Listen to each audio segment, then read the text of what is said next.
94.8% of audited business websites are never named when an AI assistant answers a question about their category. Never named at all. Here is the number that should stop you. Only 8.9% of them block an AI crawler. So the argument everyone is having, let the bots in or shut them out, cannot be what makes sites invisible. At most it explains 1 in 11. Something else is, and it turns on a distinction almost nobody makes. 5 things. 1. What was measured? 2. The 2 kinds of bot. 3. 2 real robots.txt files. 4. What separates the named from the invisible? 5. The strongest objection and what you change. Start with the measurement. 1. What was measured? The AI Visibility Index is an ongoing study by Website Auditor. 436 real business sites, read by its own crawler. And a panel, the same buying intent questions, for assistance, same days. 5,978 answers. Across all of them, the business asked about was named in 1.9% of answers. 10 sites, out of 193, named even once. The assistants differ, but barely. Gemini, 2.9%, the widest reach in the panel. ChatGPT, 1.7. Claude and Perplexity, 1.6 each. That is the outcome half. Now the input half, the part you control. That was the measurement. Now 2, the 2 kinds of bot. Every AI crawler touching your site is doing one of 2 jobs. They are not the same job. A training crawler harvests pages to build a model. GPT bot, Claude bot, CC bot, Google extended. A retrieval agent fetches your page right now because someone just asked. OAI search bot, Chat GPT user. Perplexity bot, Perplexity user. Blocking a training crawler costs nothing in today's answers. That model is already trained. Blocking a retrieval agent makes you uncitable. The assistant cannot fetch the page it would have quoted. Now look at what those sites actually blocked. GPT bot, 38 sites. CC bot, 38. Claude bot, 36. Google extended, 36. OAI search bot, 4. Chat GPT user, 4. Perplexity bot, 5. Perplexity user, 3. The blocking is aimed almost entirely at training, the half that never cost them anything. The danger is the blanket rule, one line disallowing anything that smells like AI. It takes the retrieval agents with it. That was the mechanism. Now 3. 2 real files, live right now. You do not have to take a study's word for this. Add /robots.txt to any domain and read it. The New York Times.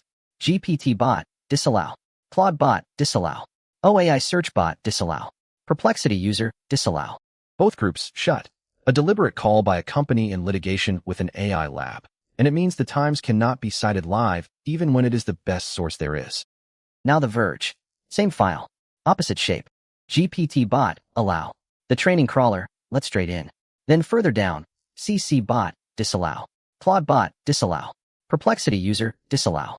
So one publisher lets a training crawler take everything and blocks the agent that would send a reader back. Both are choices in one text file. Yours is a choice too, including if you have never opened it. Those were the files.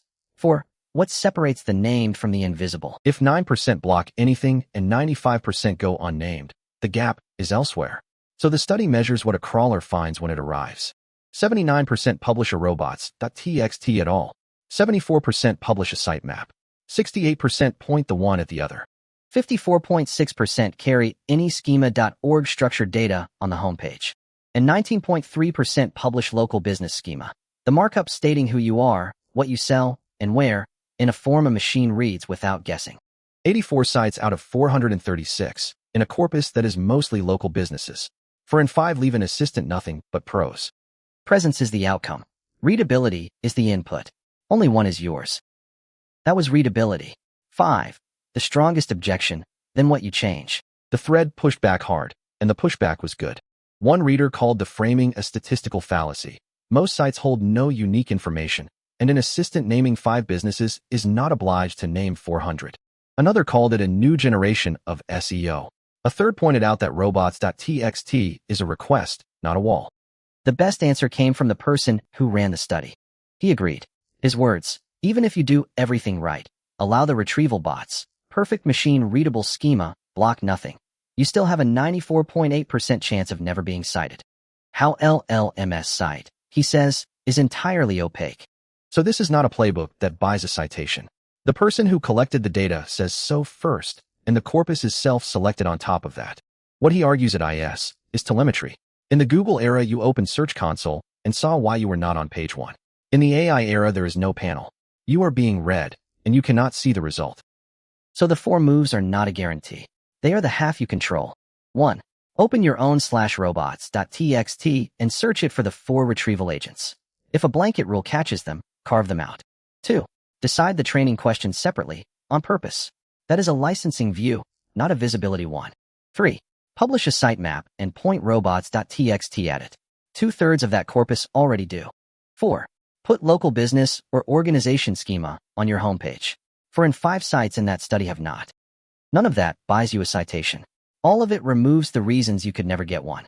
95% invisible. 9% blocked. Never the same story. And the one you can actually do something about is the smaller one. If that was useful, subscribe. The next one takes apart what an assistant reads once it does arrive.